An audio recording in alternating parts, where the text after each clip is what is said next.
Hello. There have been many amazing writers and designers in the history of Warhammer, but there are some names that stand out from the collective.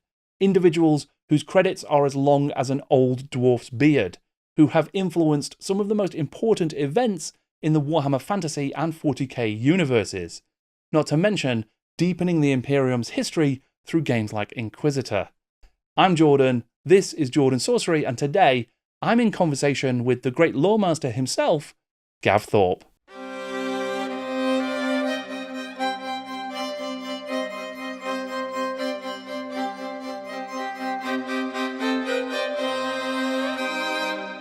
All right. Well, I mean, if we start, I think, Gav, with your experience working at Games Workshop, you were there for something like 14 years, right? And That's right, yeah. you worked on so many different aspects of the games across the design studio, the lore, the actual design development for lots of different specialist games and the core games and stuff like that, and Black Library, of course, as well. So, how did that experience sort of change over time? So, what was it like working at Games Workshop to begin with, and then what was it like over the years through the rest of that career?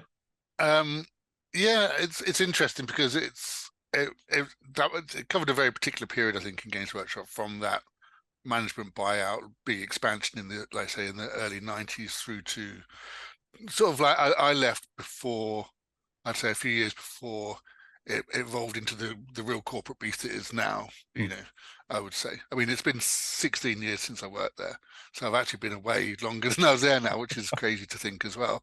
And it just keeps adding up, funnily enough. It doesn't go backwards, does it? So, I mean, I was very lucky that that was kind of the plan of that the 90s and the expansion and a lot of the internal investment in terms of the design studio and things as well. The job I got at the start, assistant games developer, was very much part of that idea of getting in new blood to design games, and build up that department for the future. But I would say, I would say the strangest thing about that time, and it's sort of like looking at the start of that to the end of that, and so the first few years compared to the last few years, is actually I probably had more freedom about what I was doing at the start than I did at the end, despite having gained an extra, 10 years experience, 14 years experience, because I think, everything became much more solid. The core games, the lore, everything else, but also the management structure, became much more defined, and all kinds of other stuff, and lots more people involved in what games development were doing and looking at what we were writing and stuff like that. So, in the early days, later on we're going to talk a bit about Warhammer Quest, but had fairly free ranges to make stuff up. Um, and there's still an element of that at the end, I suppose, but also actually Games Workshop, as it continued to, particularly when it picked up Lord of the Rings and had 3 core games to maintain and things like that, essentially the options for doing some other stuff, some of the things we're going to talk about later, disappeared. And so, I started my career, we were doing like basically an internal fanzine called the Journal, then moved on to doing play testing and some little bits and pieces for White Dwarf and some games like Warhammer Quest, and then moved on to, and then actually spent a couple of years as a White Dwarf staff writer, and that was really useful because actually I was being staff writer, but also doing photography, layout, all that kind of stuff, and there was a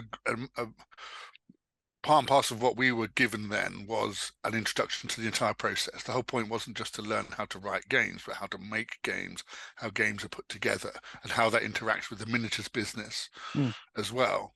Yeah. Which wasn't necessarily the case even at the end. Again, things have become, as things have grown, things have become more compartmentalized, I think, so that, in fact, as far as I know, there isn't a games design department as such. As games design, which is the rules department. There's also a separate narrative department now, and things like that, which again wasn't quite there, but again, the seeds of that sort of thinking was starting to come in, I suppose.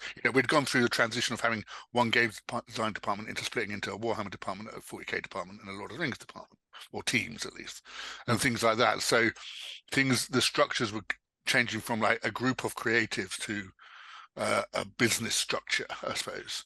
And the people I was reporting to and working with altered as well. So, I started working basically for Andy Chambers, but really generally for Rick Priestley. He was sort of like in charge of us as the studio manager. There wasn't really much management in between games design and Rick, because he was a games designer as well. And it was just, like I say, a lot of the people in that department have been there as long as him and such. So although he had risen to become, director of product development or whatever the title was, those old relationships were still there. But of course, as time went on, although we still had individual relationships with Rick and John Blanche and people like that, more layers of management came in between us. But luckily, so there's personal relationships were there, but they weren't there. That was only because we had been there sufficient time. People coming in didn't necessarily have that kind of access and things. So the last projects I was working on was rewriting codexes and army books that I'd rewritten once or twice before already, and not cool new games. And so and that had always been the job. We came in, Sisters of Battle, second edition Sisters of Battle was my first codex that I wrote, and never had to rewrite, funnily enough. But yeah, sort of and then I did Dig a Knob for Gorka Morka. I was doing all kinds of articles for White Dwarf, Inquisitor, like I say, we'll talk about, and things like that. And there was lots of that sort of stuff going on, and lots of trying things out, different games and things, and that kind of shrunk, like I say, as funny enough, as some certain resources got bigger, the actual opportunities to do stuff more outside the usual envelope got smaller, I think. Right. Was there a change? Well, I was going to ask if that change in balance then from, I mean, and this is just my assumption here then. So was there more of a desire earlier on or an opportunity early on to kind of come up with a game idea and then maybe the miniatures would follow that? Whereas you were switching towards miniatures driving the games that were being developed, or is that not quite the right read? I think so. So what happened? So essentially, what happened is that when I joined, we were still in a position where it was still not too long after Brian Ansell, so the buyout stuff, which had always been very Brian-led, which meant design-led. He'd have an idea for miniatures or rules or whatever it might be, and it got done, and whatever else. So very visionary-led and ideas, and occasionally some structure we put on that, Right. But actually, it was very chaotic, in that sense, and very cold personality in many ways, but very much design-led, and with an eye to a market as well. It's like, well, nobody's done anything like that. We should try and do this, and then so that was kind of that was still the case as we got in. Like I say, Rick ran the studio, so Rick decided what we made, and we just he'd just come up with the idea of basically doing the release schedule was settling down to a box set release every Easter and Christmas. The Christmas ones would alternate every 2 years between the 40k box and a new Warhammer box. So you called 4-year plan, and then the other Christmas release would be a different 28mm game, and the Easter release would tend to be a not 28mm game. Right. Yes, so it'd be epic, or again later on that's how we end up with Inquisitor, or it might be something, or it might be, if it was 28mm, it'll be something like Blood Bowl. Right. Yeah. So gone through various names like specialist, secondary, whatever game systems, but those other generally non 28mm non-war game systems, I suppose, was how it was looked at in the studio. And of course, that went off the rails fairly quickly anyway. But that was that was the idea we picked up. But what those things were defined by the studio. So we would choose that we were going to redo Titan Legions. We did Warhammer Quest. We did, and it wasn't that the sales companies were ignored or anything like that. But it's basically stuff was pitched to the sales companies as that, this is what you're getting. Work out how you're going to sell it, basically. But the thing is, the people making those decisions, had conversations with sales guys and had experience of dealing with retail and all the rest of it. So it wasn't like just trying to shove stuff over to them that they couldn't sell. But over time, sort of like through the 90s into probably into like 2000 kind of time, there was the shift kind of moved from design led to sales led, which meant the sales departments had much more of a say of what we started making, which was generally, was always make more Space Marines. It's like, well, you're going to make some other stuff, and that's always been the case. But exaggerating a little bit, but it's like, well, the problem is sales departments always want more of the same, because that sold really well. Can we have more of that? No, because you've already had that. Having more of it's not necessarily going to sell more. So trying to give them what they wanted rather than what they were asking for, and that sort of stuff. And that that was an uneasy relationship, but it's kind of sort of worked. But then actually, what happened towards the end was that actually, because a massive problem that was highlighted during the Lord of the Rings phase, particularly, and prior to that, was that actually, like, the manufacturing warehousing wasn't up to scratch. It was just the design was good, the sales departments were working quite well, but actually we were massively overproducing certain things and not able to produce others. And there was something like, millions of pounds worth of overstocks just sitting in the warehouse and not making money and all that kind of stuff. So actually schedules and warehousing and manufacturing became the god. So Right. actually everything became revolved around being able to make the stuff, making the right amount of stuff on time, all these kinds of stuff. So actually, and with that became a management structure that was more geared towards making sure that happened. And that was kind of the case as I left, was a sort of, there's always a tension between those three things. Design, you want as much time as possible to make it as cool as possible, but you do have to deliver it at some point, and it has to be something you have to sell. So, classic art versus craft versus, commercial sort of thing. So, Sure. that's healthy, but actually, when one of those things was overly dominant, it's like, we got to the point where, it's like, well, it doesn't matter what you make as long as you just make it on time. Again, as an exaggeration, but that was, if you're not careful, that's where you end up. Sure. So, whereas Rick always had a great phrase, which was like, everyone remembers an amazing miniature. Nobody remembers whether it was delivered on time. Yeah. So there was always that sort of tension. So that was a big change, really, for going to this sort of self-contained design studio. It was kind of making stuff that it wanted to make, through to big part of this growing corporation, which had a burgeoning sort of marketing wasn't quite like it was. Marketing was always the M word. Like, Games Workshop doesn't do marketing, apart from all the marketing it did. But what it meant, again, it didn't go out and like have, focus groups about, well, what would you like to see? Because the thing is, everyone always asks for the same thing. It was like, it was always Eldar Terminators, and it was always, different colored paints or something like that.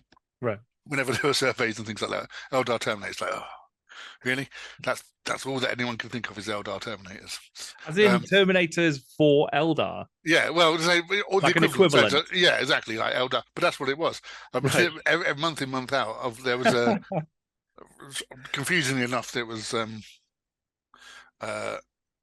over in the US, Armorcast were making like big resin, resin models and stuff like that. And to support those, they like the proto Forge World model, really. So they had their own little magazine, which was called Inquisitor, which had the stats for their models in 40k. And they always had a reader poll in the back of that of like 40k most wanted, and literally every month number one was Eldar Terminators. And it's just like, so it's like, give people what they want, not what they ask for. So they got Wraithguard, and it wasn't on the basis of that, but do you know what I mean? It's like, yeah, I mean, it's not to say any of those things was better or worse, but from a designer point of view, obviously you just want to be like, hey, yeah, let's just make cool stuff. Yeah. And the horrible reality of like, well, actually we can't afford to make that, or there isn't enough miniature designers to make that at the moment. We have to just make this, or well, who's going to actually sell that? Who's going to actually buy it? It comes crashing in. So, but yeah, so that was the experience of that, though, and actually being across those different departments and talking to sales guys and retail, working. We did a week in retail each. To see what they did from the inside and all that kind of stuff. Just to like, it wasn't just like a little silo of games designers making up games. It's like, no, this is what the rest of Games Workshop did. Seeing molds getting made and miniatures getting cast and all that kind of stuff. So, which I don't think, not even at Games Workshop you can get that anymore, because everything's got bigger and also, like I say, much more compartmentalized in terms of stuff gets handed over into a room and then they do editorial and stuff like that. You don't necessarily get to see as much of the sausage being made even when you're inside now. Well, it was interesting. So some of those, we don't need to get into it for modern GW, but some of those tensions you mentioned still seem to be pretty prevalent even now in terms of, your warehouses, your production, your delivery timelines, and how balancing all of that does sound like a very complex machine. Essentially. Absolutely. And as it scales up, the hardest thing for all companies to do is grow. Yeah. And again, one of the bits of received wisdom at different points was that, actually, particularly again before the management buyout stuff, that Brian didn't want Games Workshop to get too big, because if it got too big, he wouldn't be able to personally manage it. Right. It'd be like he would end up having to put these layers in and stuff like that. So it's like, it's not like he deliberately put the brakes on, but he just, it's like, well, it was a good size, it was doing stuff, and it's like, no point. And then, essentially, with the management buyout, it was a case like, no, let's try and just like put a pedal to the metal and see how far we can take this. And that's, and it's expanded and contracted over the years as fortunes and markets have waxed and waned and things. But yes, so but again, recently, last 10 years or so, particularly, and they've got, they've hit a sweet spot in their marketing and their miniatures and all that, whatever problems they have, is like they're still making amazing stuff, and they're making lots of it. Is the other thing. So much product all the time, and actually showing people what it is and putting it in front of them and engaging with the community and stuff. So they're having to deal with that success at the same time of actually modernizing, their manufacturing systems and everything else. So. Again, from the outside, it seems like 40K's kind of gone all right. 10th edition, I don't know. There were some wobbles and stuff like that, but doesn't seem to have been terribly undersubscribed this time. So maybe. Yeah.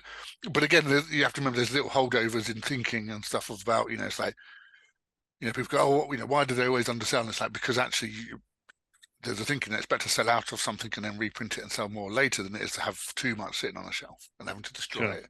Yeah, from those days, there's still some people there from the late 90s, early 2000s when manufacturing was having to make massive improvements in terms of its stock control and stuff like that. So there's a fear, there's an underlying fear. So things are always cautious, always conservative.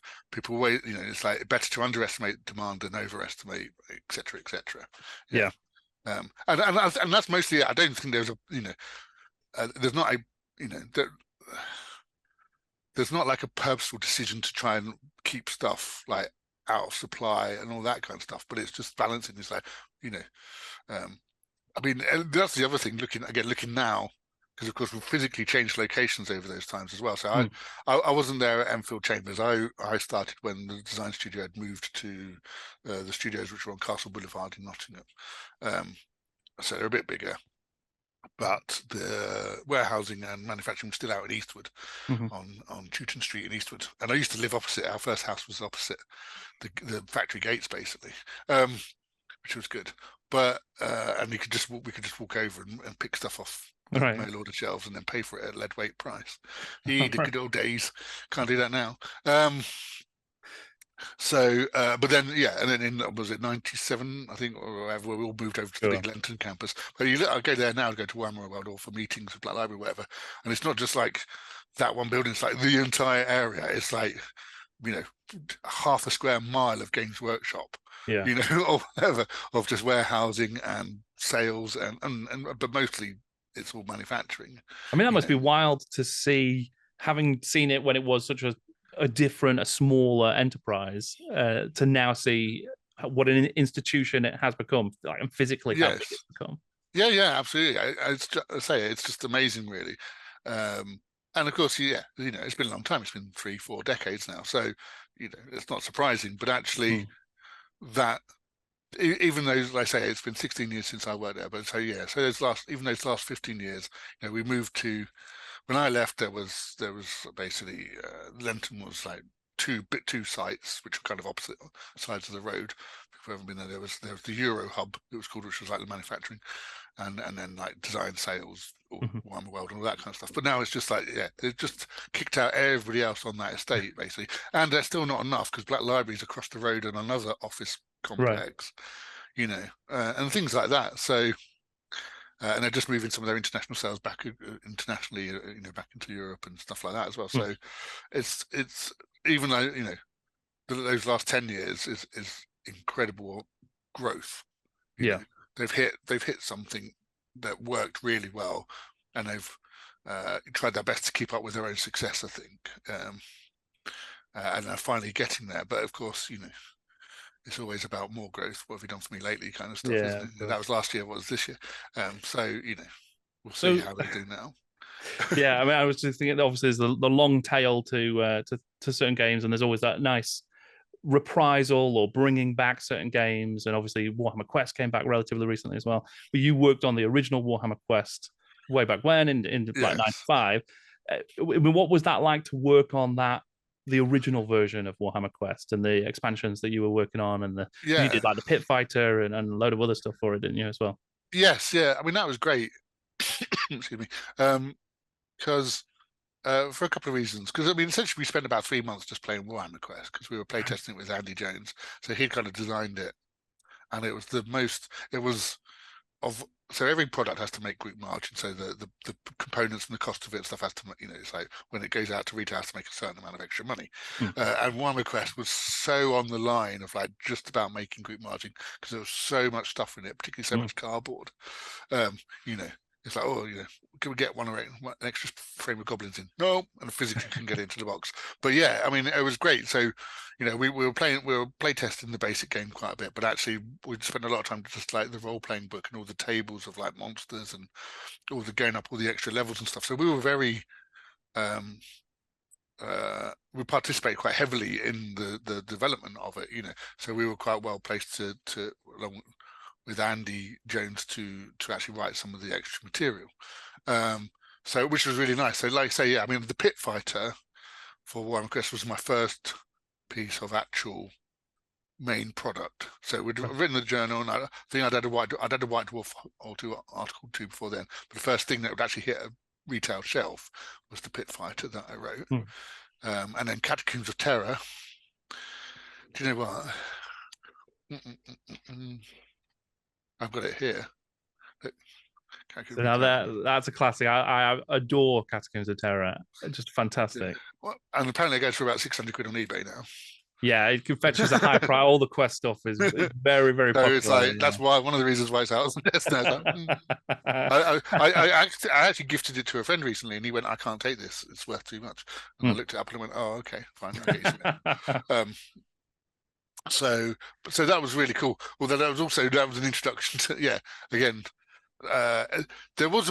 It's funny because you mentioned about people deciding what we're making and stuff. Because again, with having that design-led sort of ethos at the start, there was also sometimes a habit of management saying, "Oh, we've made these. You need to write some rules for them." So that was my very first actual experience. Was for Epic, which was writing the rules for the Squat Cyclops, which was like this big, like super heavy thing with a big cannon on it. And literally, they'd got Norman Swales to make it, and it's like, all right, we now need to write some rules for it. And there was a little element of that. There was a bit of back and forth, a bit of lively discussion, shall we say, about the contents of Catacombs of Terror, and who should use the book, and all kinds of other stuff.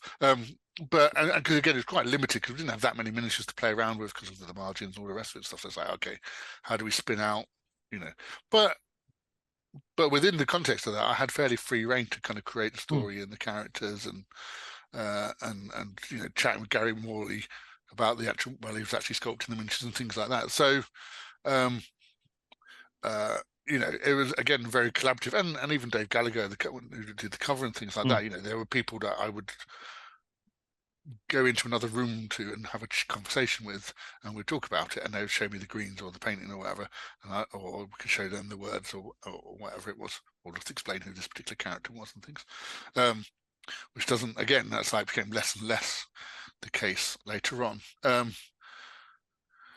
And yeah, I mean, it was very much in the mold of, it was about we were going to do, there were the adventure packs basically, and the warrior packs that were just going to be the expansions. And I think there were, we had the Orc one come out, and we had the Catacombs of Terror, but the sales weren't that great, to be fair, I think. So it wasn't continued behind that. But we had quite a few. I know you're going to ask about this in a little bit later, but there were a few. We ended up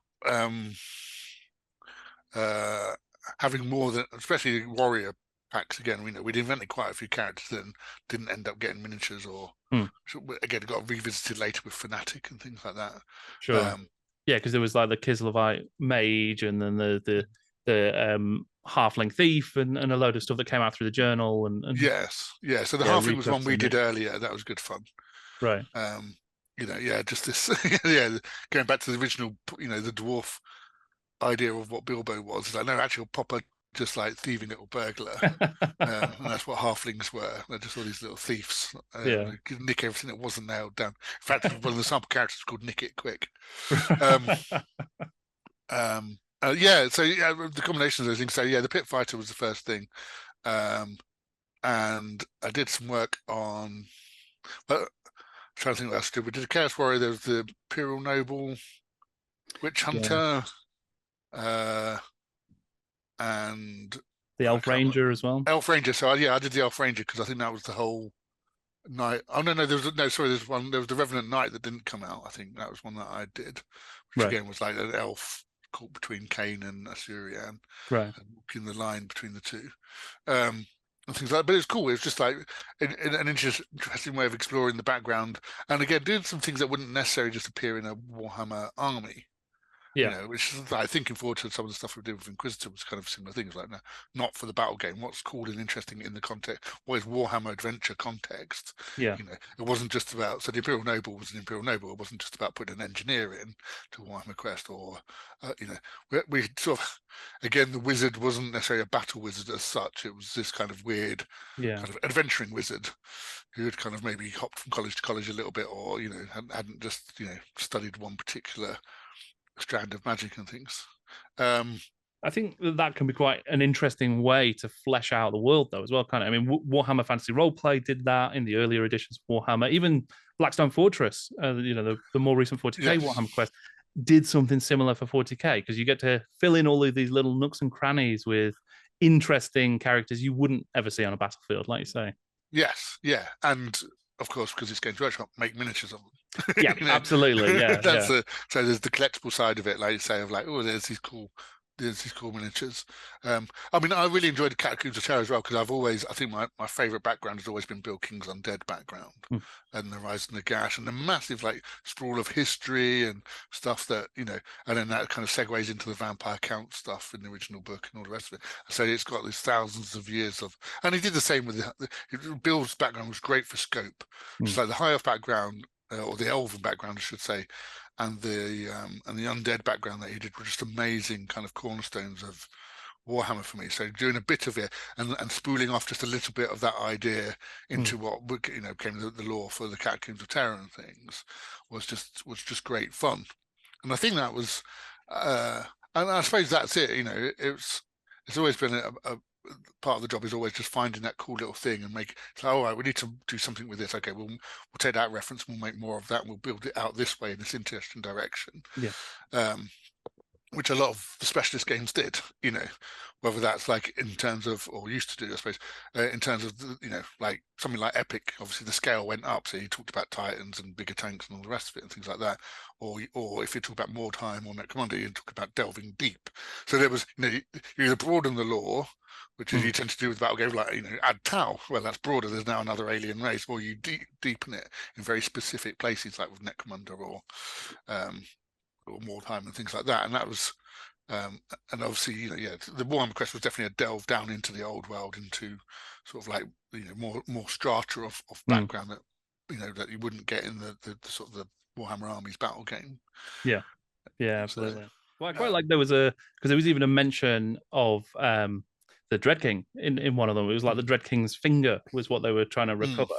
And that's right. Story predated Catacombs of Terror coming out as well, right? So it's like yes, that's fun. I'm a big fan of these little bits of connective tissue between stories and games. Yeah, well, that's what we could do because I mean that's literally Andy Jones had two jobs basically because he did lots of sales and marketing and kind of setting up new businesses type stuff, Games Workshop. But then he's also had one foot in games design and things like that. He worked with Nigel Stillman on Man of War. He did Warhammer Quest and various other things. So when he was setting up Black Library with Mark Gascoigne, he had a desk 3 desks down just across there. So we could chat about stuff. It's like it's how I ended up writing for Black Library. Because he just asked me. It's like, did I fancy having a go at some longer, like some short story fiction for the magazine they were doing. But also it's like, we were already chatting about what was happening with Catacombs of Terror while he was coming up with that story. And so we could have things reference each other or bounce off stuff, It's like, oh, actually, cool, yeah, we can expand on who the Dread King is. I'll do this, that, and the other. I can't remember which way around it came. So yeah, it was again, it was part of that kind of creative environment. We had crazy stuff like, because Nigel Stillman had his own little room for a while. He wasn't allowed into general population. Right. Sort of like, he was doing all kinds of crazy stuff. There was an amazing Mad Max style game he did, which he did kind of full mock up, like big kind of like battle rigs and oil derricks and stuff, and done a whole 6x4 table and all the cards and everything for it. which then went nowhere. Well, Gorkamorka came out, but it wasn't based on that system at all or anything related to it. And then I remember he did the first Wood Elves army book, and went vegetarian for the period he was writing it. He was in method games design, Great. and invented vegetarian dragons, which was just like, okay. So yeah, I mean, and that was all that. Say that was all kind of Castle Boulevard. That's the distinction I'm making. Like I say, it wasn't necessarily a hard break, but once we moved over to Lenton campus, everyone, and it's like literally everyone's on the same site and things like that, and then. And that's when stuff started to kind of change a bit, I think, into the more of the new structure and more of a management-led sort of thing. And that kind of bridged. Because again, I'm trying to think what projects we were working on. So I think the last thing we did at Castle Boulevard was pretty much 3rd edition 40k. I think the actual box set. And I'd just done. I remember doing Sister Battle. Gorkamorka digging up, I think, and then 3rd edition 40k, and I think that was it. And I picture, it's like, okay, that wasn't in that department then, and everything else was in the new building, in the new layout, like visual memory of actually developing 40k and doing all the army books and codex stuff was actually at the new site. Right. So that's kind of I see that as a period break, like I say, it wasn't necessarily over. Just moving didn't actually change things overnight, but obviously in the way we compartmentalize and stuff into like eras and stuff, okay, that change, 3rd edition 40k was certainly well, and also signified again that change, that move towards more sales-led releases and things, because that's why we had like tiny little 48-page codexes and things. Right. Was to make them cheap, basically. Because they were they got quite thin at that point, didn't they? Yeah, and it was less lore, really, and more. Yes. Yeah. Okay. I mean, it's interesting to think then that there was almost a physical shift at the same time as a kind of, I don't want to say format shift's not quite right, but that shift into 3rd edition 40k was quite a significant change for the game, wasn't it? And yes, for that to accompany such a significant physical change within Games Workshop as well. I mean, is there anything in that, in like the changes happening in Games Workshop influence the changes to the game? I think so. I think there's just, I mean, obviously, again, the talk at the time was it's just cheaper to run everything on a slightly off-site campus, and blah blah blah, modernize out of Eastwood and all the rest of it, stuff like that. But actually, also, you can't help but think there was just those guys in the studio are having far too much fun over there in their little building on their own, and we need to keep an eye on them, and we'll bring them in, and they're just down the corridor from the sales offices now, and they're just down the corridor from manufacturing, and so actually, as much as we were talking about, Brian wanting to have everything, within an easily manageable system, probably Tom and maybe the upper management wanted to do the same. Like, actually, no, we need to have everybody in one place, or particularly everyone in the UK in one place. That makes it physically easier to manage them. And we'll save some money because we're not paying rent on that place, or whatever. So I think they're all symptomatic of that shifting. Ideology is not really policy, I suppose, or just just patterns of thinking about how stuff gets done. So and 40k was very much the same thing of, I mean, we'd started doing tournament. Jervis had started doing organising tournaments at the latter end. So I think maybe I think it's maybe 95. I can't remember exactly. We did the first grand tournament or something, and it was Leicester University or something, I can't remember. Sure. And did a couple of them. But basically, and we knew from that people liked having lots and lots of models. The tournaments were like 1,500 points, like Rogue Trader days or whatever, second edition days or whatever. But people always wanted bigger collections. But very much so from the sales side of it was like, no, we want to turn this into a proper mass battle game. We want to sell people more toy soldiers, so they have to have bigger armies, which meant the system had to be streamlined. It's like they had to complete that evolution from Rogue Trader through second edition to, no, this is about having 60, 80 models on the table, not 20 or 30 models and a couple of tanks, which of course has continued through up to now you can have Titans and Knights and Baneblades and Stompers and stuff or whatever. So, but so that was the big thing. It was like, well, everything everything has to be stripped back, streamlined. Gameplay has to be nice and sharp and quick and obvious.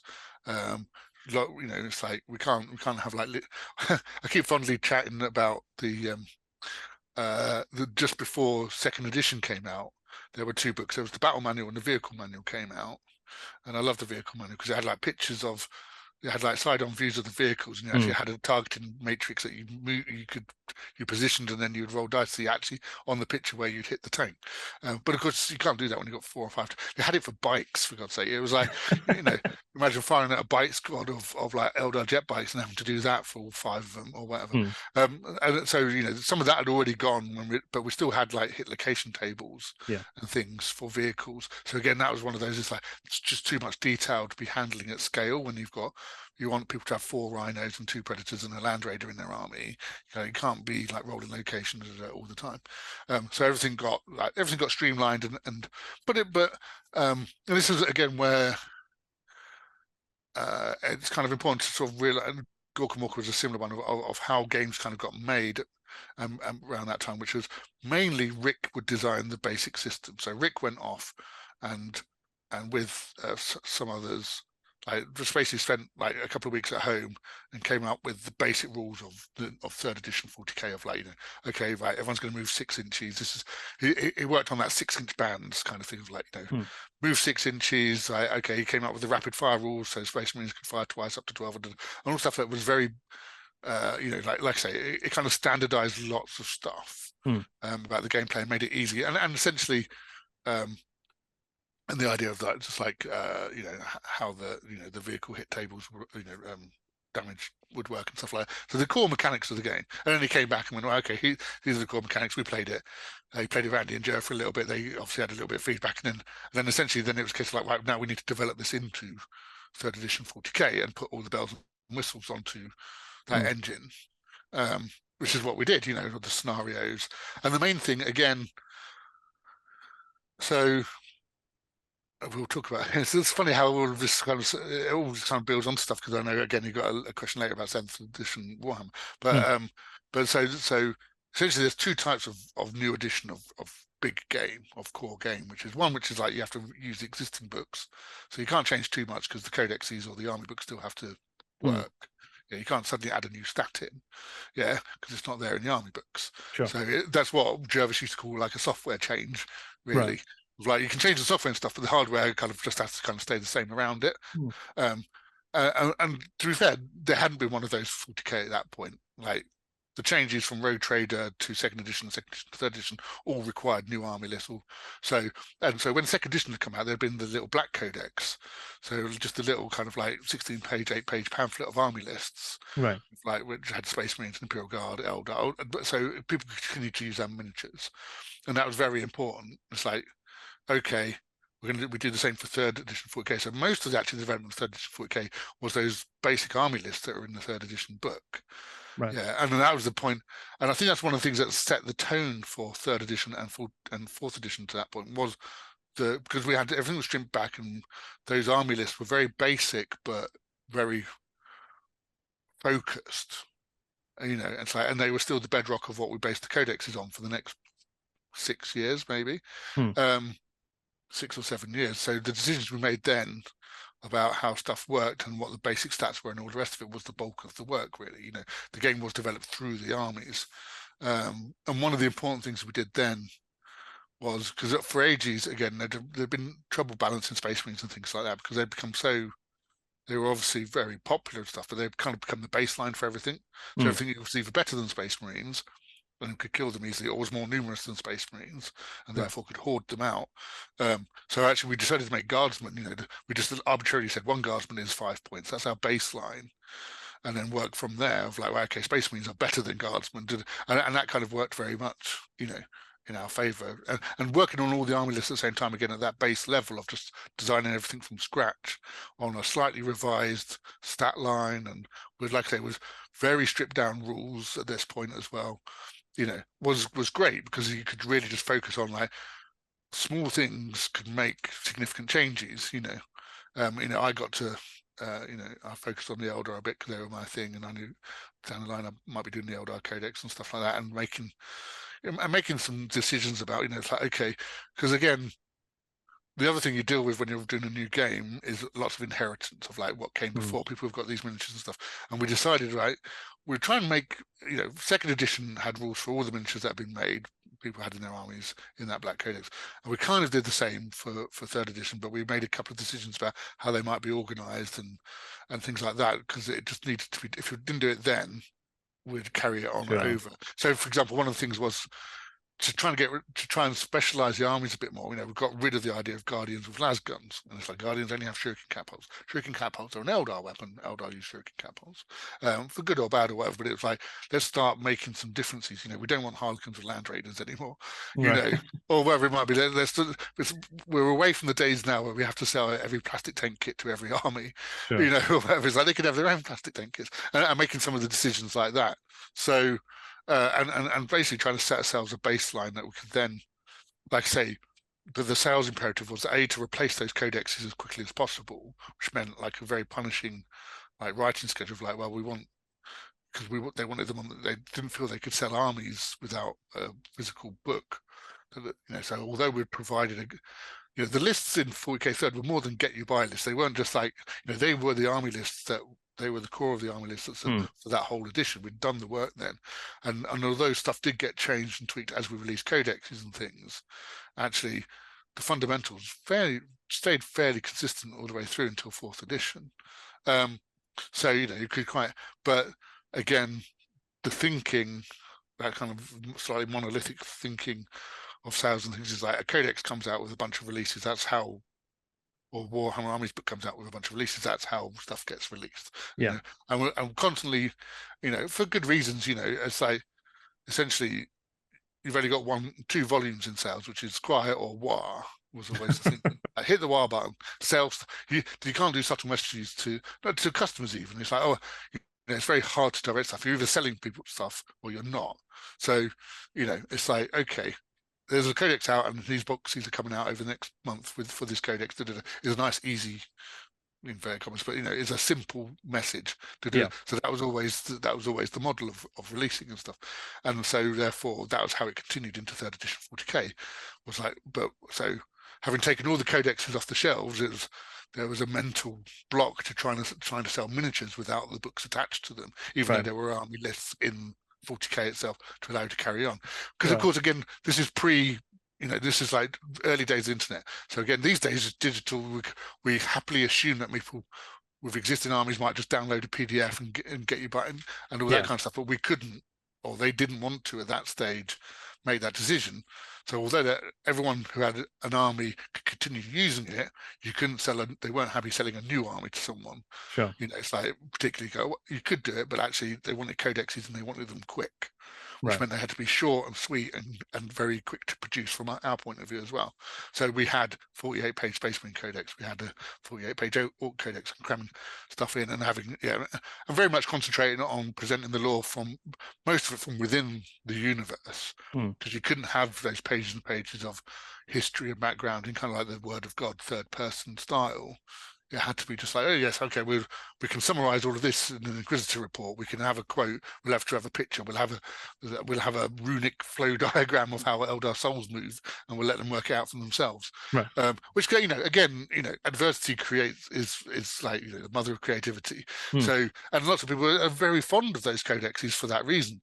And also again, we had starting the tournament scene, the organized play scene, as we'd probably call it now, but the tournament scene was growing.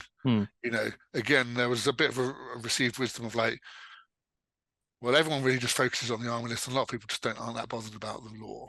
Like, what? No, that's just not true. But okay, fine, because it's like, okay, well, so, and we can't not have an army list in a codex, because that has to be the focus of it anyway. And then so we work out, we go, okay, cool, this is the army list and it's got everything covered and all the rest of it and stuff like that, and then we have 5 other pages or whatever, and then we've got a color section of only 8 pages again, because we didn't actually want to show color photos of models apparently.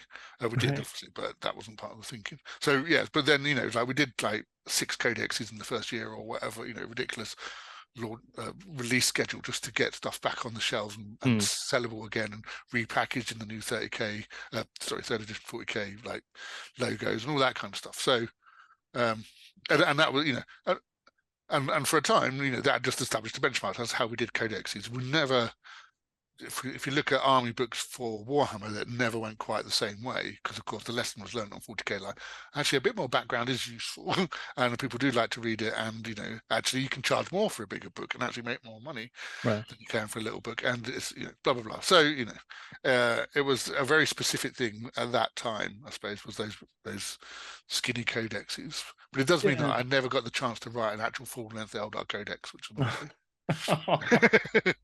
So. but I mean, it's fascinating there that you sort of make the comparison to Warhammer as well, because it always felt like the Warhammer changes between editions and between the army books was perhaps a bit more incremental than what we saw there with 40k. And because of the change in format for certainly the codexes, that was a major shift as well. Yeah.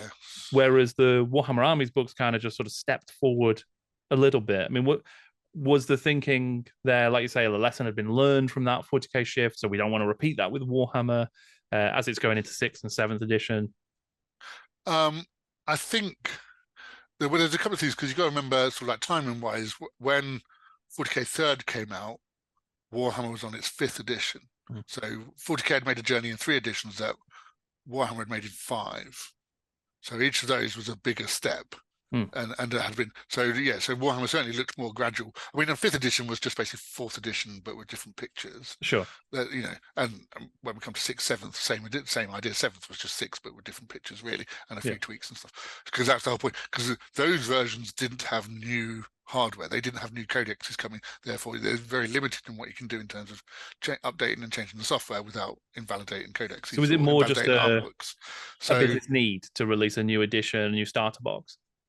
Yeah, like I say, it was the plan. It's like every 2 years, one of the core games would get refreshed. Right. So every 4 years, the core games gets refreshed. Now, like I say, the comedy being that actually it was 5 years between editions for 40k, I think, and 3 years between editions for Warhammer or something. Right. So the 4-year plan wasn't even a 4-year plan right at the start. But that was the idea, or something like that. But yeah, I mean, it's again, I mean, it's a bit disingenuous to talk about the number of editions, because of course, like, Warhammer was on 3rd edition before 40k even came out, but also already made that. It's funny enough, it had made that progression from a skirmishy fantasy no world kind of game to what we know as Warhammer. And Warhammer Fantasy Battles 3rd edition was a mass battle game and all the rest of it stuff. And actually 40k then started Rogue Trader, because originally it was going to be a role-playing game, or thereabouts. Had those plans, like, again, went back to basics of Warhammer, or maybe Rick can only write skirmish games, I don't know. Which I think proved later he can definitely write battle games. But and a Rogue Trader, rather than coming in at that mass battle level that Warhammer had got to, ended up going back to basics again, and was much more, again, a games master and skirmishy role-playing kind of game, because they weren't very certain about how many models they'd sell and stuff like that. So it had to catch up to that mass battle idea, I suppose. So 2nd edition was definitely an improvement, but was still quite, the mechanics hadn't caught up with the ideal of like having quite a lot of toy soldiers on the tabletop, and then 3rd we finally got there over that. So, in 10 years, from 10 years, 87 to 97, really, 40k completed the journey that Warhammer had done in 15 years or whatever, or more, even more than that. About 15 years. But much more consciously, I think, as well, as the other thing of like the decision. It's like the system was designed, I say, from scratch almost. Although, and we got rid of a bunch of the stats like they did in again, 4th edition Warhammer streamlined a lot of the stuff. I think the equivalent really is 3rd edition 40k and 4th edition Warhammer. Sure. At those points. So although it feels like 2nd edition 40k and 4th edition Warhammer were concurrent in terms of actually their thinking. Yeah, I think most of the streamlining that happened in 4th edition Warhammer happened in 3rd edition 40k in terms of those game systems. So where were we? Yeah, so that was kind of the progress, I suppose, of like, so once we got to 4th edition 40k, and we were looking at, actually we've got a range of codexes out. we're getting a bit more relaxed. Actually, we can have maybe slightly bigger codexes now, and that kind of thing. And essentially, it was just about updating the rules. We've learned some things that sort of don't work quite so well. We'll try and streamline now, and a few of those things. But again, it was just more presentation of like, okay, new contents from starter set, and of course that's the thing. Yeah, I mean that was the other thing with third edition 40k was of course we introduced Dark Elder. Completely forgot about that aspect of it, but sure. We'll just throw in an entire new race as well, or new army, which was just a great plan. So yeah, there.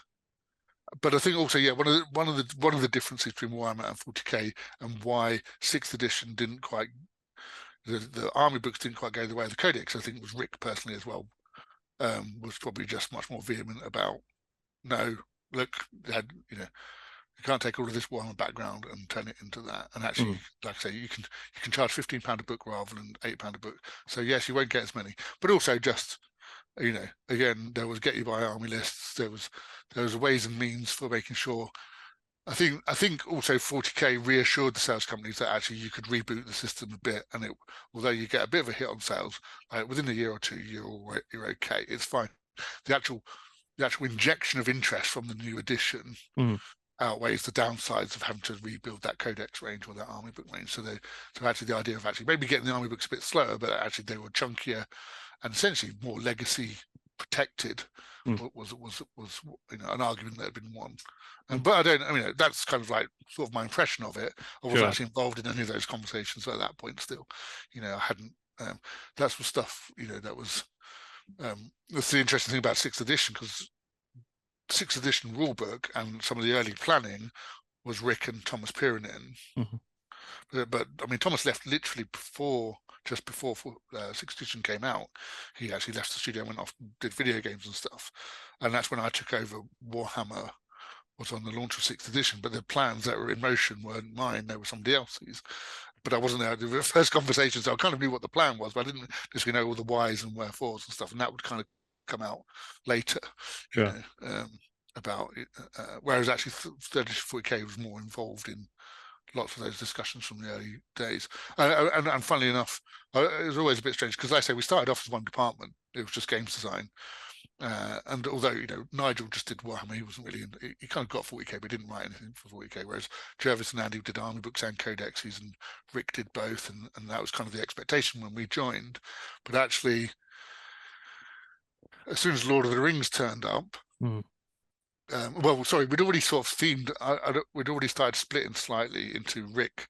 It was Rick, Thomas, Nigel, and Alessio Cavatoria joined us by that point. Was sort of like the Warhammer team, and me, Jeff, and Andy were doing 40k, and then we had some more assistant games developers who sort of float between the two, and we were supposed to be doing the same things that we had done when we joined. So although actually I'd been primarily a Warhammer player actually and Warhammer enthusiast before, and Epic I suppose, before I joined, but I'd ended up on the 40k side of this sort of slightly informal division, which then became formalized. So I ended up, because I worked on, so I ended up developing and writing codexes for 2nd edition, 3rd edition 40k, and doing all that side of stuff rather than working on like Warhammer, until suddenly, Thomas decided to leave, and then they needed somebody to jump back over with the experience that I had to try and sort of like run Warhammer for a bit. So, and then at that point, it was decided, because we had picked up Lord of the Rings by that point, so then it was like, well, okay, let's make the teams. So again, it wasn't like we all like ran off into different parts of the office and stuff, but it was just like, okay, Andy Chambers is the 40k Overfiend, I'm Warhammer Loremaster, and Alessio is the Lord of the Rings Ring Bearer, and we'll become the champions for those systems. And that was the start of that structure that now continues to this day, and like I said, now subdivided into like rules and narrative and whatever else. So and so even under the auspices of one games design manager or whatever, that's the necessity to then focus on one game system and not be quite the butterflies that we were is like kind of continued now. So I mean, what was it like taking on that role of Loremaster for 6th and 7th edition? So you were responsible for the games, the releases themselves, but the lore and the story of Warhammer as well during that time. So Yes, yeah, and working with management and the miniature designs to come up with release schedules, and art and all the rest of it. So there's and for a while they thought it was a good idea to let us actually manage staff, which we were okay at, but it wasn't the best use of our time doing skills matrices for game Right. developers and things like that. There was sort of like doing human resources stuff and things. It was like a bit weird. And then, but like I said, but that's kind of again, I look back now and go, that was a step towards, they now brought in managers to do those things from outside games development, which again, it sounds good because you go, oh, you're freeing up games developers to be games developers and stuff, which is ideal. But then suddenly, actually, you've got a different management relationship to the way games. It's a management-led games development department now, not a games development-led games development department. Sure. But anyway, Yeah. and various things from there on in. It's not being run by senior games developers; it's being run by managers. So so it was weird because I hadn't really been paying too much attention to it, if I'm honest. I mean, because we've just been busy, like I say, churning out 40k codexes and stuff like that. So we had this kind of big rearrangement and stuff. So I had there was quite a lot to catch up on. The Empire book was done and the Miniature Strange was done. The Orcs Goblins book was in progress. Jake Thornton was working on that with Rick Priest. Well, Jake Thornton was writing it, and Rick was obviously just giving him lots of grief about not doing the Orcs and Goblins properly because he had such a thing about goblins. But just telling him all the cool names he should use and things, and basically looking over his shoulder all the time. But so that was Jake was doing that, and then we had a miniatures plan for High Elves. No, we had a miniatures plan. Yeah, I think there was a miniatures range plan in place for High Elves, and then half a plan for the Dark Elves, and that was about it. And then because that's about as far ahead as the schedule went at that point. So I kind of took over in that case, and was like, okay, let's so just like help Jake finish the Orcs and Goblins book and then put him onto High Elves, and I'm going to do the Dark Elves, and we'll co-write them together, sort of like work on those together while I'm kind of getting up to speed. At the same time, trying to extend out the release schedule for Warhammer, so we had at least 18 months planned out rather than 8 months or whatever. But I mean, but those things we'd been doing for 40k, so the process of doing that wasn't particularly different. It was just the subject matter. And as I said, I've always been a fan of Warhammer stuff, so it wasn't again like it was suddenly a black hole that I'd been dropped into and I was trying to learn it all from scratch, and I'm still playing Warhammer, still got Dwarf Army and the rest. Also, dwarfs are in there somewhere, yeah. In fact, I got to write a dwarf book. I did get to write Eldar, but I did get to write a dwarf book, which again, I think the miniatures range had already been decided by that point. Yeah, because I think it was where it went in the schedule. So that was all. Because again, you're making plastic models is like 18 months lead time on those and stuff. So these decisions have been made months before I picked up. So it was just a case of like, okay, that's what we've got. This is what's being made. This is what's going in the book. This is how the army list. This is the sketch out of how the army list is going to work now. And that, like I said, that reached kind of almost into Dark Elves. And to be fair, actually, when I picked it up, I argued and got more put into the Dark Elves release was really light, and I was like, no, that needs as much as all the other stuff, and more resources were put into Warhammer in general from that point on. So and that was it, yeah, really. And then also just like picking up what the White Dwarf release support schedule was going to be, and at this point we were also creating internal marketing briefs. So we would create, it'd just be like, High Elves are coming out. Here's a bit of what the 3 bullet points about the new High Elves, that kind of stuff, just to help the sales companies develop their message and things like that. So it wasn't external marketing, but it was internal marketing, and stuff like that. So again, that was the job that we ended up doing in games development, because we were the ones that did words, and we'd already thought about this stuff. So it was like, okay, we just need to try and summarize that in an easy way to try and tell a sales company. But then we had some, as that internal marketing function grew, we ended up getting into some very strange places where we ended up, like, for instance, recording videos. So we'd be like, hi, I'm Andy Chambers. I'm here to talk about the Catechans Codex. I'm Gav Thorpe. I'm here to talk. And they'd video the marketing briefs, basically. And then at this point, Warhammer World had opened. So they'd turned the old gym, there was like an old gymnasium at the location. They turned it into the first version of Warhammer World, which had a bunch of for a period, one of the projects Andy Jones has done is worked with a company called Bright Light Studios to make some short films and things for Games Day, and generally just to show what how 40K, what particularly imagery might work in TV, film. That process continuing to this day, one might say. And they were a special effects company and a kind of costume making company and stuff. So, but basically, all of this stuff, kind of Terminator suits of armor that had been made, and all this kind of stuff had been shifted over and made the first kind of display, first exhibition at Warhammer World. So I remember just sitting in this weird jungle canopy for the Catachans release, trying to explain what the Catachans Codex was. With Andy Chamber next to me, and then videoing this. And this was because, of course, again, it's you had sales companies in America, Canada, Australia, things that's not, they'd get them over once a year for a sales conference and things, but actually it's just they really liked hearing directly from the studio. It was us telling them, not just a piece of paper, but oh look, it's Andy Chambers telling us about Codex. So it was easier to send a video than the people.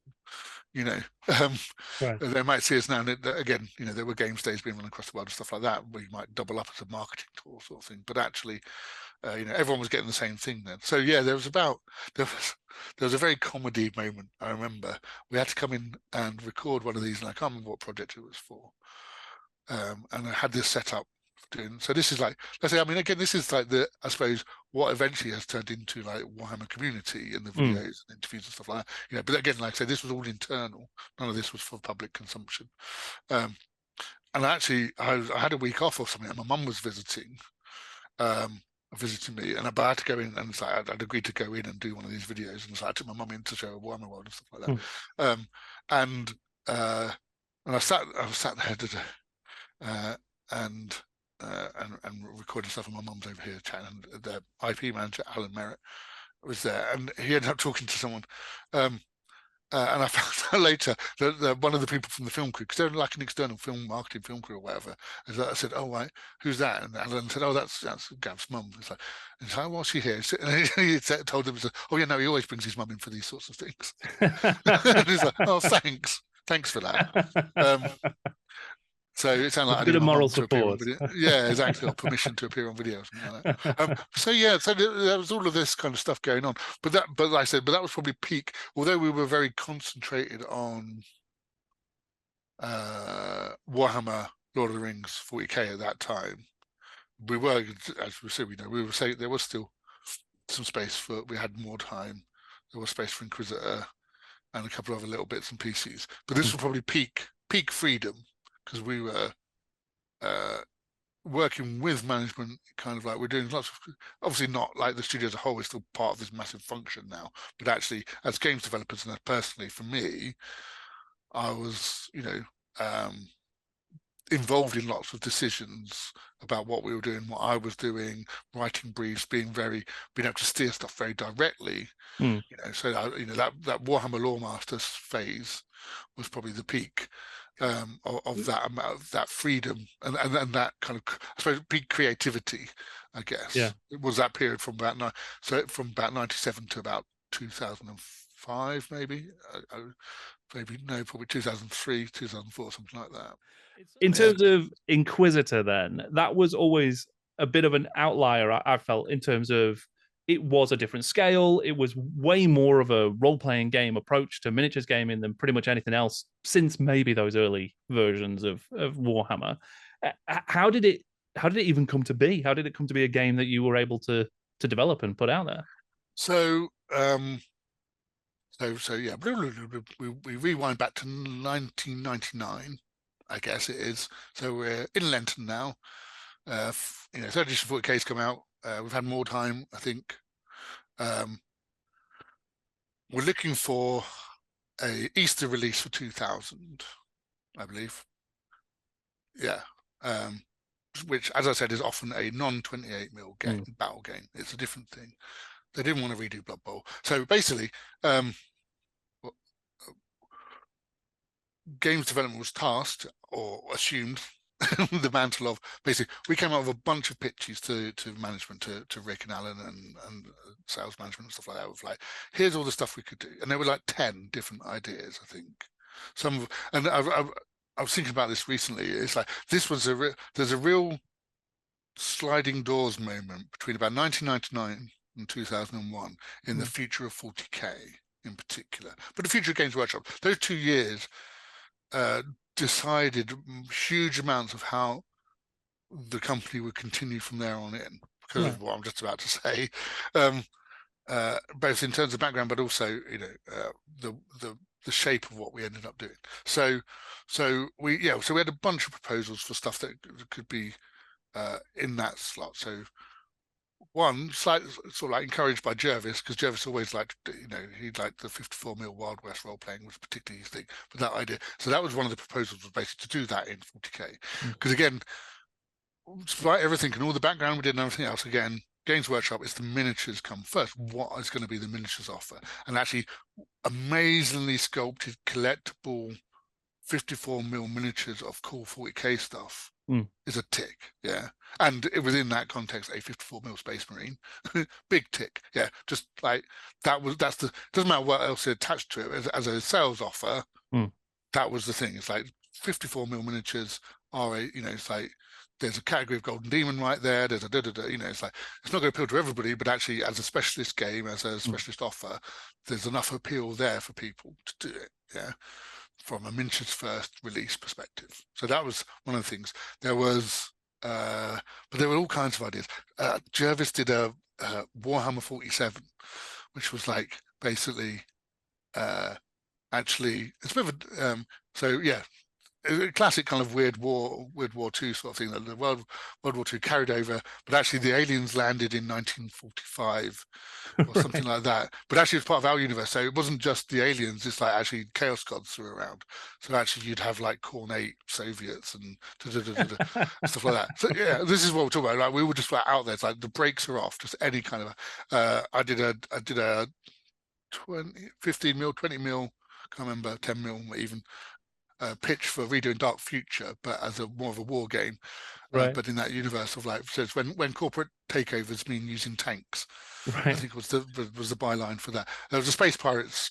Well, it was more of a city fight style game, but it was more than just a book, because there would be like basically 40k on floor plans. And Andy Chambers had this great idea of like using these, a bit of a Blood Bowl turnover impulses kind of thing. So you didn't just necessarily use everything. And there's like room to room fighting on boarding actions, which, funnily enough, fullness of time, boarding actions and all that kind of stuff have finally made their appearance. Revisiting, so redoing Adeptus Titanicus, but the pitch, and this was like an idea that kind of evolved out chatting to Alan Merritt a little bit. The idea then that the Necrons, who may or may not, but would have been firmly established, who were asleep on Mars, wake up. So it was massive Necron war machines versus Titans fighting across the surface of Mars, which is which is the only things that can fight there, because it's inhospitable to every other kind of form of like combat and stuff like that. So that was that was going to be that thing. I don't know. There was other stuff. I can't remember. Space Pirates, basically doing Dogs of War. It was 40k themed. The slot was like, we'd had more time, like I say. So it was kind of, it was like this was like 40k or sci-fi or something like that. And all these different, so basically doing Dogs of War, Imperial Agents type thing. So stuff that could be used in multiple armies as a release, blah blah. So so Inquisitor was one of these. This 54mm range of miniatures, which they kind of like the idea of that, so they had the Perrys just started sculpting a couple of test Imperial Guardsmen, which later got released, just to like okay, how are we going to make these? How to do? John Blanche started doing some sketches of just crazy characters. I started working up a background proposal for it, and Rick had some ideas, but it's sort of like, but so early on the idea was it's actually going to be Inquisitors versus Chaos Magi. Or Dave Gallagher did some pictures as well of just a couple of like an Inquisitor and a Chaos Magi guy with these big claw hands and stuff like that. But actually, the reality came down to it like, well, we've got a range of 15 miniatures. If you split that in two, that's not very many. You can't have two sides, basically. We can't have a side of Chaos and a side of Imperials. We need to do something else. So Rick and I sort of Rick kind of came up with the idea of Puritans and radicals, but then and factions, but then I delved into that and turned it into the Inquisitor background sort of thing. Of like, so everybody in theory could be used by everybody, although obviously certain troop types and things, or certain character types lent themselves better to Puritans than it did to radicals. But in theory, you'd get an Inquisitor, and then of all of those different henchmen, you could pick whichever ones you wanted and convert them and blah blah. So there were three. Of the 15, there were 3 Inquisitors, which of hitting different archetypes. We had the Chaos. We had the Tech Priest, who could either be like a follower or lead a warband, and then we also had the Space Marine, who was supposed to again lead kill teams and things, not be a follower. But then you had 10 other miniatures of various types, who might join those things. And yes, and very much again the pitch was, this is going back to Rogue Trader. Yeah, we've got the battle game now. It's a big battle game, so let's go back and we'll kind of get that Rogue Trader vibe of crazy little stories, and and literally, like some of the scenarios are lifted from Rogue Trader in the D100 table and repeated Inquisitor, maybe with the names filed off or slightly updated. But that it's like I've said before, like my copy of Rogue Trader is like a time machine for me. I pick it up and I'm 14 again.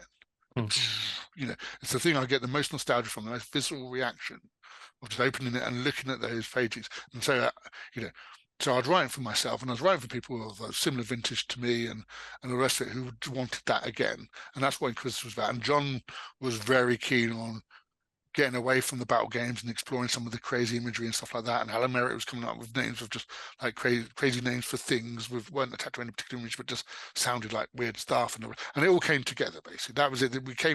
We had Inquisitor, and there was a lot of work involved in stuff, but basically that was, when we got the other thing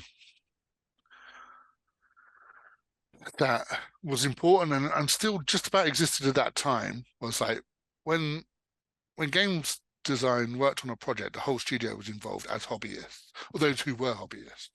So when Necromunda, I came in just after the first I wasn't part of the first Necromunda campaign, but when I joined, it was Blood Bowl. There was Jervis was developing. Part of that, me getting hired, was actually related to Blood Bowl, but Jervis was working on 3rd edition Blood Bowl, so everyone was collecting the Blood Bowl team and playing in the Blood Bowl League, and and then Outlanders was being worked on, so everyone was playing Necromunda. So all the people involved would be involved. Warhammer Quest is a bit different because it was like you needed all the boards and stuff, so we didn't really quite get a surge for Warhammer Quest like that because it was just too difficult to do. But that was the thing. Mordheim, it wasn't necessarily the Mordheim background as such, but Thomas had a Warhammer campaign that he was using the Mordheim rules and so again, and a lot of that created material later for Fanatic and stuff like that. So it was the same thing, 40k, we've got lots of people playing 3rd edition 40k, and it's great because you've got not just playtests, but everyone's enthused about it. And they're doing hobby stuff. So again, it made sure I had that hobby element. And Inquisitor was the same thing. It's very much, this is all about converting and painting, and let's get people involved and actually showing true. Some of the miniatures in there aren't the best painted in the world, let's be honest, but they're cool conversions and there's ideas in there. And it wasn't just heavy metal, it was hobbyists doing stuff. Because A, we didn't have the resources of heavy metal to do everything, and B, we wanted to show normal people, inverted commas normal, but it's like here's what Nelson from production is doing, here's my warband, it's like here's some crazy stuff that Ali Morris has made, and he's a figure sculptor, you can tell, all that kind of stuff, but it's all about ideas. And so there was, and Graham McNeil and Phil Kelly in particular really got, they were big role players and stuff, but they really got into it as well. So they were like my wingmen really, in terms of running games and getting into and Roland Cox, again, the 3 of them are featured in the photo in Inquisitor, moving it all along. So it just had this momentum in the studio. Everyone was very enthused about it, basically, as a thing, which never really happened again after. Right. Lord of the Rings was a thing, but yeah, and there was never quite that hit, I suppose, on the project, because there wasn't those kinds of projects after, really, Sure. later on. So it just created this critical mass, and it hit the notes we wanted of the underbelly of the Imperium, and we went back to Inquisitors that had been a mainstay kind of of thinking for 40k and stuff, but had been ignored for ages, and rejuvenated that part of the fiction. And the crazy thing, of course, is we decided, at the time, it was very much we want to, apart from like having a Space Marine, but even then trying to create a different context for Space Marines was like things that don't appear in the battle game. This isn't about taking a basic Imperial Guardsman Hmm. and putting him in a 54 mil. It's about a very specific type of Imperial Guardsman who's got a name and a story, and we end up, and variations of that.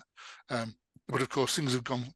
The imageries were so popular that we came up with that they've ended up getting translated into the battle game. So you can get Death Cultists and Archoflagellants and pretty much and armies of Death Watch, and there's pretty much not much that we didn't create that hasn't ended up in the battle game in some fashion, even down to the actual named Inquisitors. You can get a 32 mil Eisenhorn now, Yeah.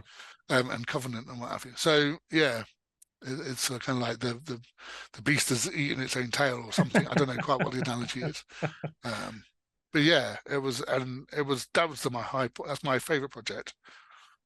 Both in terms of the legacy it had, but also just the people we worked with and everyone, working with Steph Kopinski, who did all like lots of the layout and very bespoke graphics and all the rest of it. That was like, the effort that went into it. And it was and you could tell just for the people working on it, it was a creation of joy for most people. They're just really, it was so 40k and so whatever it was, I don't know, whatever the lightning in the bottle was that we captured was just hit lots of people, and the storytelling of it and the games and people just getting behind the idea of it internally. It just worked. Yeah. Yeah, absolutely. I mean, to me, it's always felt like quite a sort of stablemate of More Time. And I don't know if that's just the sort of Blanchian aspect of it. But in terms, yes, yeah. There's a lot of shared almost design ethos, I guess. Or, in like you say, the underbelly of these worlds and looking at things that don't exist on the mass battlefields. And I think part of that also is true in that they've both had a similar legacy as well, in that they are still much loved and much played today and well regarded, even if Inquisitor, I guess, is slightly different because of the difficulty, I suppose, of getting access to that 54 mil scale has led to it being more of the 28 version, isn't it? Yes. Yeah, absolutely. I mean, I still think, like I say, having gone through the process of why we did it, it was absolutely the right thing to do it at 54 mil scale, and it would have, because I don't think, had it been 28 mil, I don't think we would have been allowed to design a game like that, because it wouldn't have sold enough models. We couldn't have got away with a range of 50. I mean, we could have literally made more models, but we couldn't have had 15 character models in metal at 28 mil scale. In the same way. So in the same way, the More Time had to have plastic warbands, and you had to have between about 10 and 20. See what I mean?